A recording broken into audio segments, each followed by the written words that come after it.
اسلام قبول کرنے سے کئی سال پہلے حضرت عمر بن خطاب رضی اللہ تعالیٰ عنہ ایک دفعہ تجارتی قافلے کے ساتھ مال لے کر مکہ سے شام گئے۔ قافلے میں قریش کے کئی اور بڑے سردار بھی شامل تھے۔ یہ قافلہ شام کے سب سے بڑے شہر دمشق گیا اور وہاں اپنا مال بیچ کر مکہ واپس روانہ ہوا۔ تھوڑا سا فاصلہ طے کرنے پر حضرت عمر کو یاد آیا کہ ان کی ایک رشتہ دار خاتون نے انہیں کچھ سونا دیا تھا کہ اسے بیچ کر اس کے لیے کچھ کپڑے وغیرہ لیتے آئیں۔ انہوں نے اپنے قافلے کے ساتھیوں سے کہا کہ فلاں عورت کا کام کرنے واپس دمشق جا رہا ہوں، کوشش کروں گا کہ یہ کام کر کے جلدی واپس آ جاؤں۔ حضرت عمر دمشق واپس گئے تو بازار بند ہو چکے تھے۔ مجبوراً وہ ایک مسافر خانے میں ٹھہرے اور سو گئے۔ تھوڑی دیر کے بعد اللہ کا ایک بندہ مسافر خانے میں آیا۔ اس نے حضرت عمر کو جگایا اور اپنے ساتھ اپنے گھر لے آیا۔ یہ بات واضح نہیں تھی کہ وہ شخص حضرت عمر کو پہلے سے جانتا تھا یا ان کے والد خطاب سے ان کی واقفیت تھی۔ انہوں نے حضرت عمر کی بڑی خاطر و مدارت کی۔ کھانا کھا کر تو وہ سو گئے اور ان کا میزبان رات بھر عبادت کرتا رہا۔ صبح کو حضرت عمر بیدار ہوئے تو ان کے میزبان نے کہا کہ اکیلے بازار مت جانا، بازار میں لٹیرے اکثر مسافروں کو لوٹتے رہتے ہیں، میرے ساتھ چلنا۔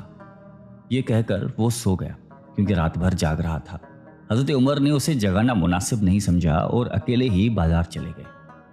ابھی بازار کھلا بھی نہیں تھا، وہ بازار کھلنے کا انتظار کرنے لگے۔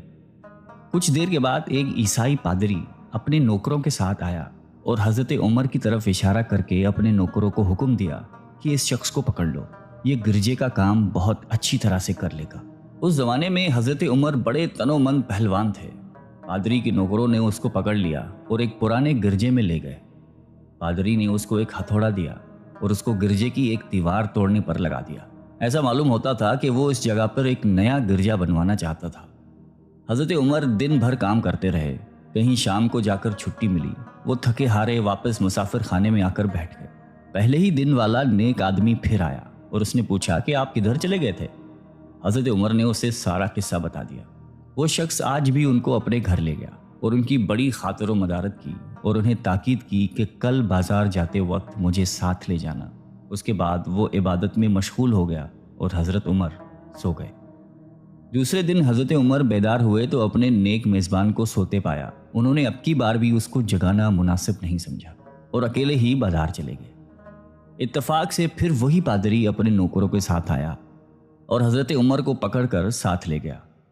ان کو غصہ تو بہت آیا، لیکن کیا کرتے، غیر ملک میں وہ اکیلے تھے اور کوئی ہتھیار بھی پاس نہیں تھا۔ دوسری طرف پادری کے ساتھ 7-8 نوکر تھے اور وہ سب ہتھیار بند تھے۔ پہلے دن کی طرح ہی حضرت عمر ہتھوڑے کے ساتھ گرجے کی دیوار توڑتے رہے۔ جب دھوپ تیز ہوئی تو پادری اور اس کے نوکر انہیں کام میں مشغول دیکھ کر چلے گئے اور حضرت عمر دیوار کے سائے میں دم لینے کے لیے بیٹھ گئے۔ اتنے میں وہ پادری گھوڑے پر سوار چپکے سے آیا اور حضرت عمر کے سر پہ ضرب لگائی اور کہا کہ ہم سب گھر گئے تو نے کام ہی چھوڑ دیا۔ اب حضرت عمر کو صبر کی تاب نہ رہی۔ انہوں نے ادھر ادھر نظر دوڑائی، ہر طرف سناٹا تھا۔ انہوں نے پادری کو گھوڑے سے کھینچ کر نیچے کر لیا اور اس کے سر پر ہتھوڑے مارنا شروع کر دیے۔ وہ بہت چیخا چلایا لیکن اس کی مدد کے لیے کوئی نہیں پہنچا۔ حضرت عمر نے ٹوٹی ہوئی دیوار کا ایک بھاری ٹکڑا اٹھا کر اس کے سر پہ دے مارا۔ وہ پہلے ہی زخمی تھا، اب اس نے دم دے دیا۔ اس کو مرتے دیکھ کر حضرت عمر تیزی سے بھاگ کھڑے ہوئے اور جس راستے سے دمشق آئے تھے وہ راستہ چھوڑ کر ایک دوسرے راستے پر چل پڑے۔ شہر سے کافی دور انہیں ایک خچر پر سوار رومی ملا جو روم سے تعلق رکھتا تھا۔ وہ ان کے ساتھ چلنے لگا۔ وہ کچھ باتیں کرنے لگا لیکن نہ حضرت عمر ان کی زبان سمجھتے تھے اور نہ وہ ان کی زبان سمجھتا تھا۔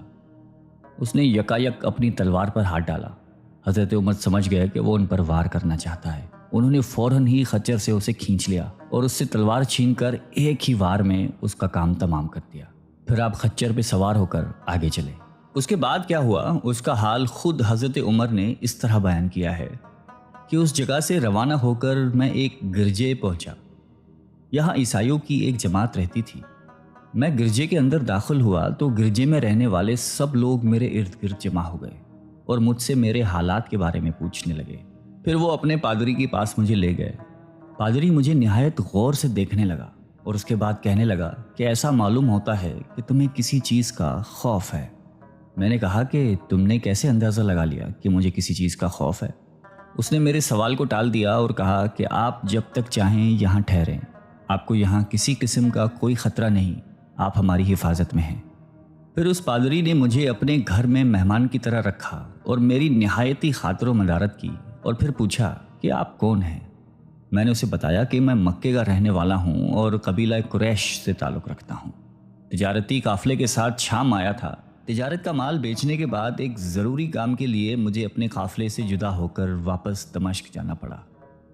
اب میں اپنے وطن واپس جا رہا ہوں اور راستہ بھٹک کر یہاں آ نکلا ہوں۔ پادری مجھے غور سے دیکھتا رہا اور بار بار طرح طرح کے سوال کرتا رہا۔ میں نے ان کے ہاں نہایتی آرام سے رات بسر کی۔ صبح کو آپ نے پوچھا کہ آپ کا ارادہ یہاں ٹھہرنے کا ہے یا آگے جانے کا؟ میں نے کہا کہ اب میں آپ سے رخصت ہونا چاہوں گا۔ یہ سن کر پادری نے اپنا ایک شاندار گدھا، جو بڑا خوبصورت اور نہایتی تیز رفتار تھا، لے آیا۔ اس گدھے کی پیٹھ پر کھانے کی مزیدار چیزیں اور قیمتی تحفے بھرے ہوئے تھے، اور پھر کہنے لگا کہ آپ اس گدھے پر سوار ہو جائیں اور چل پڑیں۔ راستے میں آپ کا گزر کسی عیسائی کے مکان کے پاس سے ہوگا تو وہ آپ کو اس گدھے پر سوار دیکھ کر آپ کی بے حد تعظیم کرے گا اور آپ کی خاطر و مدارت میں کوئی کسر نہیں چھوڑے گا۔ یہ کہہ کر پادری نے میرا ہاتھ پکڑا اور تنہائی میں لے کر کہنے لگا کہ اے عمر، آپ پر میرا حق واجب ہو گیا۔ میں نے کہا بے شک۔ اس نے کہا آپ کا تعلق ایک معزز قوم سے ہے، میری آپ سے ایک غرض ہے۔ میں نے کہا کہ آپ بیان کر لیں، لیکن حیرت کی بات ہے کہ آپ جیسا بڑا آدمی مجھ جیسے پریشان حال مسافر سے کوئی غرض رکھتا ہو۔ اس نے بڑے یقین بھرے لہجے میں کہا کہ سنیں، میں ایک ایسا آدمی ہوں جس سے اللہ نے آسمانی کتابوں کا علم عطا کیا ہے۔ میں نے آپ کی ذات میں بہت سی ایسی نشانیاں دیکھی ہیں جو یہ ظاہر کرتی ہیں کہ جب ایک مقررہ مدت پوری ہو جائے گی تو حالات میں زبردست تبدیلی آئے گی۔ اس وقت آپ ہمارے ملک کے حاکم بن جائیں گے اور یہاں کے سب شہروں میں آپ ہی کا حکم چلے گا۔ اس کے بعد پادری نے اپنی جیب سے دوات، قلم اور کاغذ نکال کر کہا کہ میری غرض یہ ہے کہ آپ اس کاغذ پر لکھ دیں کہ اس گرجے اور اس کی جائیداد پر کسی قسم کا کوئی موصول لاگو نہیں کیا جائے گا۔ میں نے حیران ہو کر پادری سے کہا کہ آپ مجھ سے مذاق تو نہیں کر رہے؟ اس نے کہا کہ قسم ہے اس ذات کی جس نے عیسیٰ علیہ السلام پر انجیل نازل فرمائی، میں جو کچھ کہہ رہا ہوں وہ بالکل سچ ہے۔ آپ مہربانی کریں اور میری درخواست قبول فرمائیں۔ میں نے پادری کی باتوں کو اس کا وہم سمجھا اور جیسے اس نے کہا میں نے اسی طرح کاغذ پہ اسے لکھ کر دے دیا۔ اس کے بعد گدھے پر سوار ہو کر چل پڑا۔ راستے میں مجھے کئی جگہ پر عیسائیوں کی جماعتیں ملی۔ انہوں نے مجھے ایک پادری کے گدھے پر سوار دیکھ کر میری بڑی خاطر و مدارت کی۔ میں اس طرح جگہ جگہ عیسائیوں کا مہمان بنتا تبوک تک پہنچ گیا۔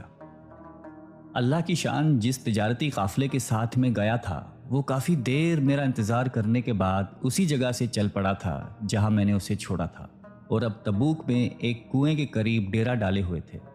قافلے والے میرے ساتھی مجھے دیکھ کر